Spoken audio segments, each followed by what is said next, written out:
We often talk about how what you want in life, the treasures in your life, is really, they're hidden in your daily routine. And that really is the key. Because remember, consistency compounds. Consistency compounds. Little by little, a little becomes a lot. So you start doing one little thing, like brushing your teeth with the opposite hand, or taking cold showers, or learning how to juggle. Little things like that. It doesn't seem like a lot, but it's a little slight difference. Like one step in another direction can completely change your destination. Another word for destination is your destiny, where you're going to end up. Your challenge is to make sure you stay hydrated and to drink enough water. So what are some of the benefits of staying hydrated? Well, here's 6 of them. Number 1, it helps your concentration and focus.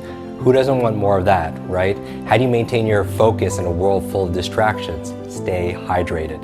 Number 2, the second thing is it helps to balance out your mood and your emotions. Very important. Number 3, it helps you with your memory functioning. Who doesn't want to turn I forgot into I remember, right? Number 4, it helps to add more blood flow and oxygen to the brain. Very important physiological effect of drinking more water.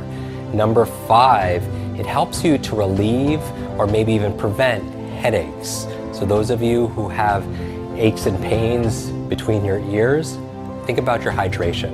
And finally, number 6, it helps you to relieve and manage your stress better. One of the things with stress is, as we're stressed, it puts us in fight or flight, that sympathetic mode, and it's not really good for thinking, for problem solving, for making good decisions. And that's where hydration comes into play.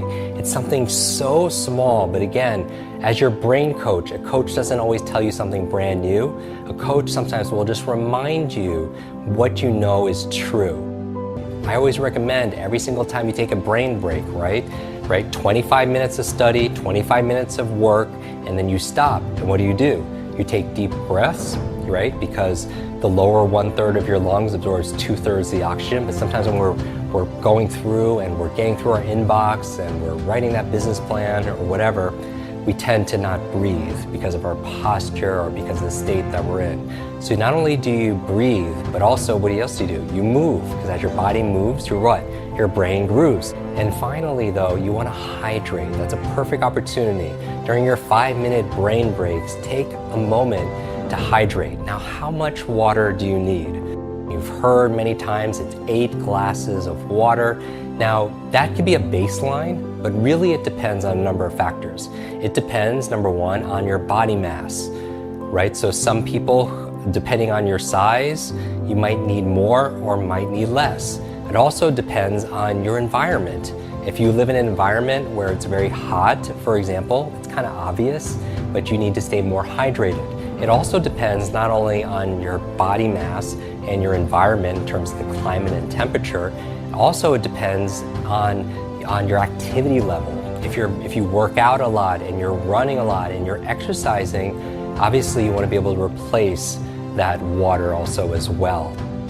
Water matters, especially for your gray matter. So what I'm going to ask you to do, if you're up for this challenge, remember, with challenge comes change. And we want to create some radical, beneficial, positive change in your life. I mean, if you want greater reaction time and thinking speed, upwards of 30%, stay hydrated.